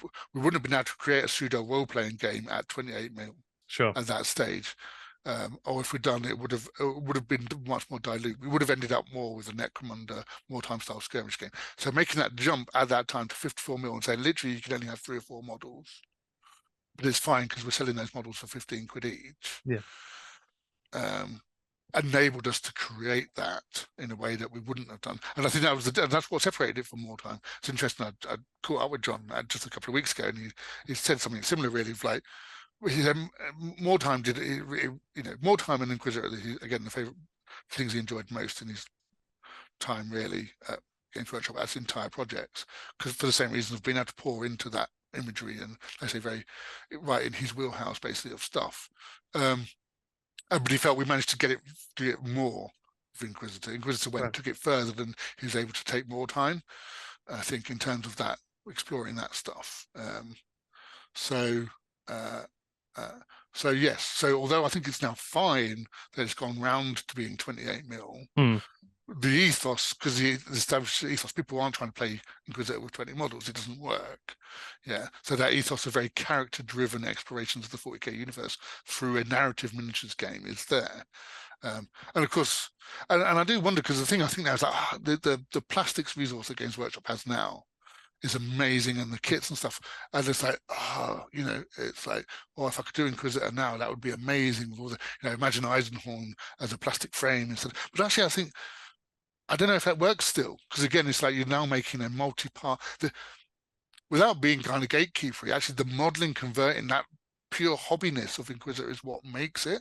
Hmm. Yeah, and actually making it, and the fact that, again, fact it's easy to convert 28mm models in plastic and stuff like that. It's cool, and you can make more characters, stuff like that. But actually enshrining it in the product might not work in the same way. The fact that you go, oh, here's 3 different heads, because the thing is, we sold it on the narrative of those characters. Yeah, so this is Inquisitor Eisenhorn, this is Inquisitor Covenant, this is, the Tech Priest Magos Delphon. And the story that is attached to them with these particular parts. And although later on we did like conversion parts and things like that, the fact that they were sold as one and not just a Inquisitor 1, Armored Inquisitor 2, or variants thereof, might not, it just isn't the same sell. So, we might have been able to, it's just a case of like, well, we could do this, we could sell it the same. Here's Inquisitor Covenant. By the way, this set includes 4 different sets of arms, 3 different heads for make other Inquisitors. Possibly, but I don't know. I don't know if it would actually have worked the same. So it might have been an embarrassment of riches if we'd been able to do it with that amount of plastic. But just like the modelling potential and all the rest of it, I think would have made it more commercially accessible. Right. Of like, being able to have actually not. Yes. The biggest thing I think that held Inquisitor back being 54mm wasn't the models; it was terrain. I think doing your battlefields, because there wasn't a huge amount of terrain offer from Games Workshop at the time, really. Anyway, a 40k terrain does actually quite translate into 4mm quite well, anyway. But it was just like, because you want, it's quite easy to do a few characters, but actually because we wanted quite exotic and interesting setups, and that's what we did from the outset of like, the mine and the demon infested ruins and all this kind of stuff. But it's like, well, you want them if you want 2 or 3 cool setups. For your narrative and stuff like that, and making everything in 54mm and all the rest of it. So actually, it was hard to carry that through. So people end up playing Inquisitor just on their 40k tables with, woods and hills and whatever built. Do you know what I mean? It's like that was the hardest part to carry through, because that was I think that's the highest step in terms of accessibility. So again, what I'd be more tempted with is like having the access to make some cool Inquisitor scale, 54mm scale terrain and things and kits like they are now. But like I say, now it's gone full circle. You could probably get away with doing it at 32mm because the ethos already enshrined in the community now. Yeah. As opposed to a game system that was something slightly different. Yeah, it's fascinating how the sort of interplay between going back to what was said before, of necessity driving certain decisions, even the opportunity to create this game that was totally out of the box compared to everything else, but then the scale both had positives and negatives, right? There's the balance there in terms of the game wouldn't exist in the way it does if it wasn't at that scale, but if it existed at a different scale, it might have sold in a different way or become part of the longer term line. I mean, was there ever a sort of consideration of, this is the first in a series of 54mm games, or was it always just, right, we'll do Inquisitor, we'll do it at this scale? No. I mean, that said, I think there was now, if it wasn't actually by the time we started it, I think soon after, the Fnatic offices were up and running, and there was a desire. Jervis had kind of carved off from games design and became a department in his own right, and was building up Fnatic and the idea of servicing the specialist games and things like that. So it was a fairly continuous support process, but it just it moved out of the main studio from White Dwarf and into like the Fnatic thing, who had their own amount of resources and their own limitations, and did some stuff that if I'd been in the meeting at the point, I'd be like, why are you making that? But at least gave us a route to visit in stuff and adding to that range. But I think, except for 1 or 2 models, never quite captured the idea of Inquisitor. Doing like a pure exchange Gene Stealer was like, okay, but that's from the tabletop. We should do a cool Gene Stealer thing. It never took that extra step for a lot of their models. The Elf Ranger, it was a beautiful model. Alex Headstrom's Elf Ranger was an exquisite 54mm model, but it was just a nice model of an elf, an Eldar Ranger. So it wasn't they lost some of the character-driven side of it, I think, once they took over. Just because they were handling so many things at a time as well. It just wasn't quite in the nature of what they were briefing and how they were thinking about things. And some of it was just, we need to get some models done. There's an element of that, I think. that Fnatic would continue to support these games. There was a function for it, which was better than the planned obsolescence, which all secondary games kind of had at a point.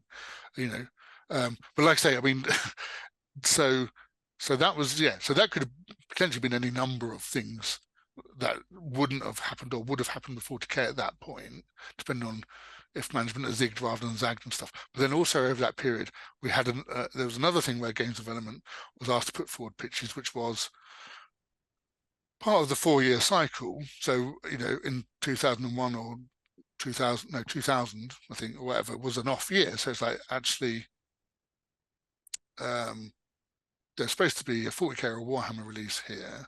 It's not going to be a new edition, but what would we do with a new army with the resources of a new edition? So proposals for a new army that we could put into this slot, 2000 release slot or whatever it was after Inquisitor, or I can't remember exact timings and stuff, but around about that time. And and we put forward a few proposals, which again, of course, in the fullness of time, they've all appeared in one way or another. So one was the Demiurge, which was which when Jez did a bit of his earlier stuff, which is now turned into Votan, and some of our earliest conversations about that.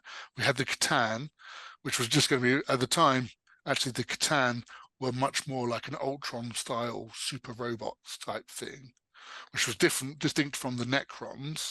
So we'd done the Necrons. Rick had done like the little Necron raiding party things in White Dwarf and stuff, and the Raider and stuff. So the idea was to take the Necrons and turn them into a full army, and they weren't related to the Catan. That was a different, because it's imagery based. It's not army based as such. It's like, what are the images? And you've got like that more Terminator-y Necron image, but you've got another sort of very sophisticated Ultra Tech type robot. Ultron sort of thing, living metal, sort of thing. So there was we had the Kroot, which was going to be a complete mercenary army, or maybe using the Kroot as a part, again, going back to the Space Pirates idea or something like that. Because again, I mean, the Kroot were just these weird, they look like, I look back now and I think, it's just so obvious. Because actually there's this, in 3rd edition 40k, there's Dave Gallagher's little sketch of alien species. Yeah. And there's the Kroot. And actually the Kroot don't look anything like the Kroot end up. It actually looks more like Groot. Right. And I've realised that Alan Merritt probably just went, I'm just going to change the letter, because there's loads of, he was a big comics fan, and there's loads of Marvel references that actually keep cropping up now and again, of stuff. And I don't know whose idea they were. But I look back and I just go, oh, right. Okay. But anyway, so turning the Kroot into this cool army. And then there's this army, which was based off an idea that I'd had when I was 16 and was part of my stuff I took in for my interview about this army that was based around these 5 elements casts, like one fire, air, water, and then a psychic cast, which turned into the Tau. Because it's like, again, as an image, it's like, okay, we've got a certain, again, Jez channeled a certain kind of anime feel into a lot of the Eldar stuff, but there was very much a different sort of anime feel that hadn't been tapped into. And again, it's not that it wasn't, people go, oh, was that because you wanted to like release in Japan or whatever? No, it's just an image that wasn't exploited in 40k, and was very different from the very Baroque Gothic European image that pervaded most of the armies. The Eldar aren't any of that stuff. They are anime, but they're done in such a way that it's not as recognizable. It's not quite as Gundam or whatever big robot suit of your choice as the Tower. So there was a bunch of these armies were pitched, and they obviously went for the Tau. And then, as we worked up, or as the Tau backgrounds worked up into this confederation, the Kroot kind of got like, oh, actually we can still do the Kroot as well. So all that work was, Jez was working on Tau, Brian was working on Kroot and stuff, and then of course they landed the Lord of the Rings license, right? Which was another core game which was going to come out in that slot anyway. So there's like loads of work, and rather than, but the work could be done. So rather than dropping all of that stuff, it all happened, which was a lot of work. But I think like, had they got the news, or had the Lord of the Rings license come 6 months earlier, we wouldn't have done that exercise. There would be no Tau, there would be no Necrons as full armies, because Lord of the Rings filled in that slot that we were creating stuff to. And similarly, again, there would be no Inquisitor, and all of the things that came from that over that period of 2 years. Those two things there were spaces that could get filled with stuff, that we were filling with stuff that suddenly got filled up because Lord of the Rings. So had any of that happened earlier, that opportunity to create those things would never have occurred, because all of that resource would have gone into making Lord of the Rings instead. Right. We just had to build more resource to make Lord of the Rings on top of those commitments, which was fine. It was a lot of work and a lot of miniatures and stuff, but it just like that, that's definitely a zig rather than zag kind of period of time of like how 40k looks now, the races that are in 40k, and even the development and the focus on 40k that we've had, and the storylines and things out of the Tau and the Necrons, and not having Warhammer 47 or whatever crazy idea. Do you know what I mean? It's like, yeah. or if we brought something in there, Games Workshop would look very different now. Right. To there, Yeah. so which is kind of crazy. And again, I can't think of any particular, because of the effect of the Lord of the Rings license, in a way. That obviously had its own thing in changing Games Workshop as well. But so had it not come along, there might have been more of those things. But as it was, just actually the money that came in funded massive expansion in the studio and all the rest of it. But actually, just say as a setting, it's just like things that just like seem natural and would have happened were very close to never existing at all. I mean, that's incredible. Yeah. And because I often sort of muse, I guess, on the counterfactual around the Lord of the Rings, because, and this is again without any information at all, pure speculation, but it's like what role, if any, Lord of the Rings might have played in leading Warhammer to the end times. And because of that, it's not the same. And obviously Warhammer is a very different game to Middle Earth. But was there a move of a number of players who might have gone into Warhammer who ended up going into Lord of the Rings? And that contributed to a sales decline and so on and so forth. But like you say, without Lord of the Rings, we might have been in a worse situation or a different bad situation or a different good situation. It's impossible to know, I guess, but it's fascinating to think of just these moments in time where it could have gone another way. Yeah, absolutely. And like I say, the interesting thing about, the 40k side of things in particular is just that, like I say, those ideas found their way in eventually, just later on, or like I say, right up until now, 20 years later, Jezzy's sketchbook and stuff is still providing those ideas. John's stuff still providing those ideas. Whatever art, they're still, and like I say, and actually, Storm of Chaos and Fall of Cadia, they're still informing, and they've shaped the current versions. Those that period of, of creating that stuff, and it getting reinvented, perhaps, but actually still, still fundamental to the universes as they are now. Absolutely, but in a slightly different way as to how we did them originally. Yeah, I mean, it even seems like there's a lot of Age of Sigmar, for as different world as it is. There's so many aspects of those armies that are already in Warhammer, certainly by 8th edition, like even in the imagery, in the terms of like things that you can just completely imagine could have existed in Warhammer in the 9th edition, like the Caradron, for instance. That's just a natural evolution of what was happening with a lot of dwarf stuff already, it feels like, in terms of background and art and stuff. Obviously just dialed up to 11. Well, like I say, I think that, and what's interesting, like I say, because I wasn't around for 8th or Age of Sigmar and stuff, that was then after my time. So, I know we were going to talk about this. So, I'll do it now. So, it's like, I wasn't there. I don't know what the questions that were being asked for which the answers people felt were blowing up the Warhammer world and creating Age of Sigmar. I only know the general context of like Warhammer was struggling for sales and generally was, particularly in relation to 40k, throughout that period, as 40k was always just more prevalent, especially in America, and all the rest of it was just, and Space Marines, So there were a number of things going on. I think one of the issues, which was never addressed within Warhammer, and 8th edition was like a massive step the wrong way, which was like Warhammer as a rank and flank game was always less accessible than 40k. You just needed more models to make it work at a small size, unless you made a specific skirmish game, which was a different beast.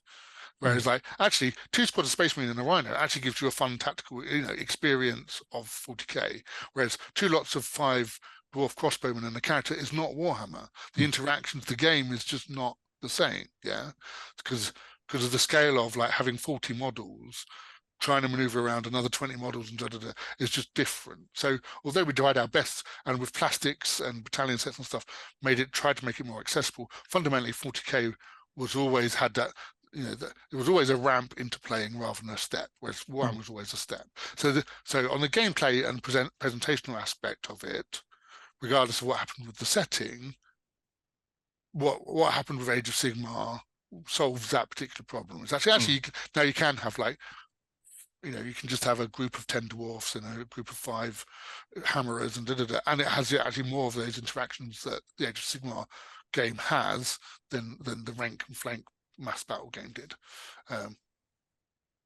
The Stormcast, which seems to be one of the main reasons for Age of Sigmar, which is like basically getting yourselves a Warhammer Space Marine, which I find really entertaining, the journey of that, because again, the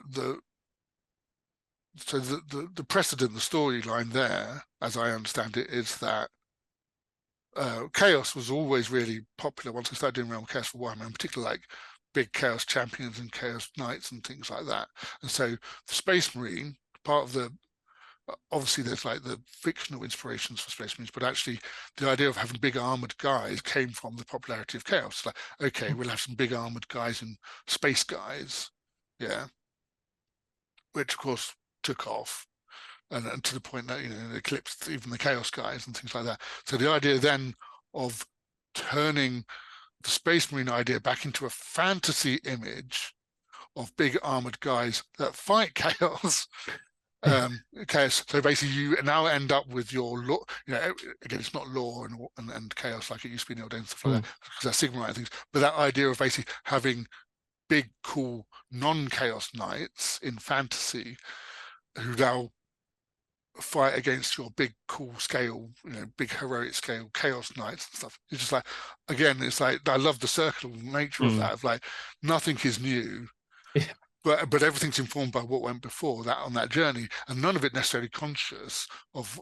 Some of the people involved in those decisions were conscious of that, but actually that wasn't why they were invented. They weren't invented to be like, if the question that had been asked was actually, do we need a cool anti-chaos knight in Warhammer like Space Marines to focus releases and imagery and stuff, you may have ended up with a different answer to Age of Sigmar. Do you see what I mean? So, but I don't know what the questions were. So you might still have ended up with Stormcast or something or other. That image is, we want this image here. What's the best way to create that without necessarily blowing up an entire world to do it? Yeah. Or whatever. I don't know. So the whole thing was decided to go for a very big cosmic scale. Like I say, one of the things we definitely tried to do through late 6th into 7th edition and that period was we started really highlighting which of the armies were least Warhammery and needed the most attention, and they were always the latter end armies. Like I say, the Lizard Men, again, not just a slan on a palanquin, but a floating space slan on a floating magical palanquin, just pushing the imagery stuff, because it hadn't gone through the iterations. That it was interesting. 40k always went through a stage further of its imageries, and it always succeeded, because like actually Elves in Space is already one jump from original source material. So then if you just add something else, like actually more of an anime influence and more of a Celtic influence, blah blah whatever, you're taking 2 or 3 steps more from the source material. It's already more distinct. Sure. Yeah, but Warhammer lacked a lot of that. It did 1 step or maybe 2 step, but never quite pushed it. So we came with the vampires, with the wood elves, and things like that, just try and push them further from the source material in their visuals and in their hooks and stuff, without fundamentally changing what they are. Bretonians they're not just knights. They actually, Dave Andrews came up with all the color schemes and iconography and all the rest of it. Dave Gallagher did crazy stuff, with the Grail reliquaries and again making it more it's just more Warhammer, more. We call grimdark, but it's not even grimdark. It's just more mad, less of the historical archetype it's based on, and more fantasy. And obviously, that's now most of the most fantastical elements of the Warhammer universe are the bits that have survived through to Age of Sigmar, because they're the most trademarkable, most distinct creations of Warhammer. So we have Sylvaneth, which are based on all of the spirit stuff of the Wood Elves. Yeah, the Dryads and and all the rest of it, stuff that we create for them. The ogres. Slayers have always been the most distinctive part of the dwarfs. So we now end up with an entire Slayer army, the Fire Slayers, that kind of stuff. So everything's focused most on the most distinct things. But then now what we find with the most recent releases now, particularly with Cities of Sigmar, is again, we're now going back full circle, and we've now got Empire in Age of Sigmar. And they are just Empire. I mean, it's like, let's not kid ourselves on the imagery and stuff, because and we have spider riders again, and we have mounted elven cavalry, and so everything's just starting to feed itself back, and it's gone through the filter of Age of Sigmar now, so now it's acceptable again, but it's now in Age of Sigmar. Yeah. So because it's all driven by it's not driven by a big book of ideas and stuff. It's driven by imagery, and those images still work. They've just had to go. So again, did they have to, like Inquisitor had to be 54 mil to make a break? Did we have to break the Warhammer world to? I don't know, but it helped. Sure. Creating that cosmic palette. and for me, for a few years, particularly at the start of Age of Sigmar, right at the start, it was just Stormcast and Khorne, and it was just a little bit, okay, it's just mono, like gold and red. I'm a bit sick of seeing gold and red. But as some of the more stuff came through, I mean, I loved seeing the Sylvaneth stuff coming through, and Ariel and Giant, just amazing figures and Warhammer ideas and stuff like that, and more exciting for me than what was happening in 40k, because it was new. I'm terrible for like novelty. Do you know what I mean? So as much as that amazing 40k figures were coming through, it's like, yeah, well, I've seen avatars, I've seen there's a really nice version of it, but what have you done for me lately? Oh look, here's a whole new army of like, riffing on the idea of the dryads. Sure. Okay, cool. Here's a whole new army riffing on the idea of fire. And again, even necessarily not even on quality of sculpts stuff, but just the ideas there. So actually, Age of Sigmar has turned into a very exciting place, which I don't know you would have generated if it had just been 9th edition Warhammer. Sure. Yeah, it is. It's Do you see what I mean? So I don't. Yeah. Because I don't know what the questions are they're answering. So it's got to a place it's answering lots of interesting questions. But it's now, like I say, now going full hog, reinventing. Because as I say, there's a whole question about primary space marines as well. But that same idea is like for Games Workshop is constantly reinventing the wheel, but in a good way. It's like, we can make better miniatures of this. We now do them in plastic. We now do better plastics. That's how it works. Excuse me.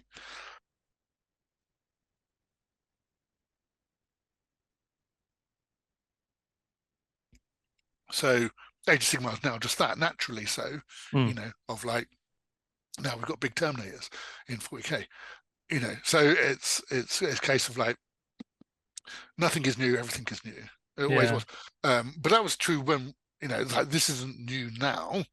It feels new because the settings have changed into narratives, and that's kind of different. But actually, like I say, I worked on at least 2 Dark Elf books. I worked on numerous Space Marine projects.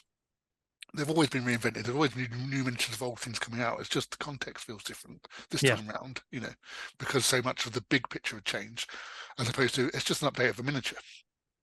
But yeah, could those on the Warhammer front? Yeah, could those things have happened in a continuation of just as a mental process for someone, for designers and things, like you're right, the Caradron, they had gyrocopters, they had we were talking about doing a dirigible for dwarfs back, again, we didn't necessarily have the technology to do it. When we had to really push to get the plastic giant done, because we wanted to do a giant that was giant, which now looks tiny, of course, compared to the new markets and things like that, but it was a proper giant, and a dragon, a plastic giant, a plastic dragon. Big kits will prove that big kits could work in Warhammer, because again, plastic's resource was for making tanks for 40k. That was because you couldn't make them in metal, and Forge were doing resin stuff, but it's like, if you want to make a big kit, it has to be in plastic. Oh well, we would like some of that in Warhammer, please. Well, Warhammer doesn't sell as well. Well, do a giant, Brian Nelson giant, amazing, brilliant. Do a cool dragon. Never quite made as much with the dragon as we could have done. But now, of course, everything's got big kits all the time. So again, it's like it's gratifying in a way of finally, it's got there. But actually, and if that required the world getting blown up, maybe that was a necessary evil. I mean, I love the Warhammer world. I've read lots of novels and things like that. I like Age of Sigmar. I've never quite, there's so much of it, it's hard to absorb all of it, and 40k and all sorts of other stuff. But you go, was that the price? Was the Warhammer world the price we had to pay to get those miniatures, basically? Yeah, it is a really interesting thing to think about. I mean, and it is what it is, isn't it? In a way, so we either like it or we just leave it and crack on. But or they just bring it back via specialist. Yeah, we play the let's not even go there. Yeah. But I really appreciate you taking the time, Gav, to talk to me. It's been absolutely incredible. Is there anything that you wanted to mention that you're working on at the moment, or? So big biggest project at the moment is a miniatures tabletop game called Xeogenesis, so like a manga-inspired, call it kind of kinetic scalable skirmish game for a company called Best Hobby. So there'll be more of that coming out like between now and the end of the year. That's full injection molded plastic kits and things like that. Cool mecha suits, fighting, sort of like sort of skirmish level, half a dozen models or so. That's the main thing, really. Yeah, I've got other things. I've been working on the Realms of what's it called? Realms of Ruin? Is it New Age of Sigmar video game from Frontier? I've worked on the script for that and stuff as well. So that's quite exciting seeing all of that coming out now. Yeah. But that's old work. Most of my new work I can't talk about. I'm NDA'd on that. So you know how it is. It's just like they'll be coming out over time. So yeah, that's it. That's fantastic.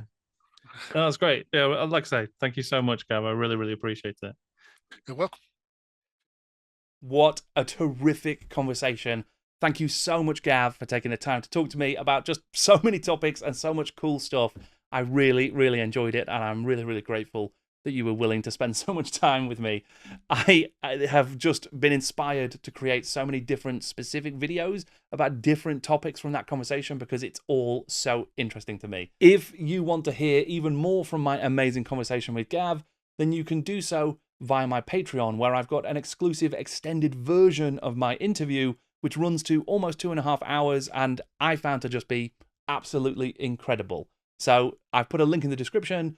Feel free to take a look if you're interested in that. Thank you so much for watching. I am Jordan, and this is Jordan Sorcery.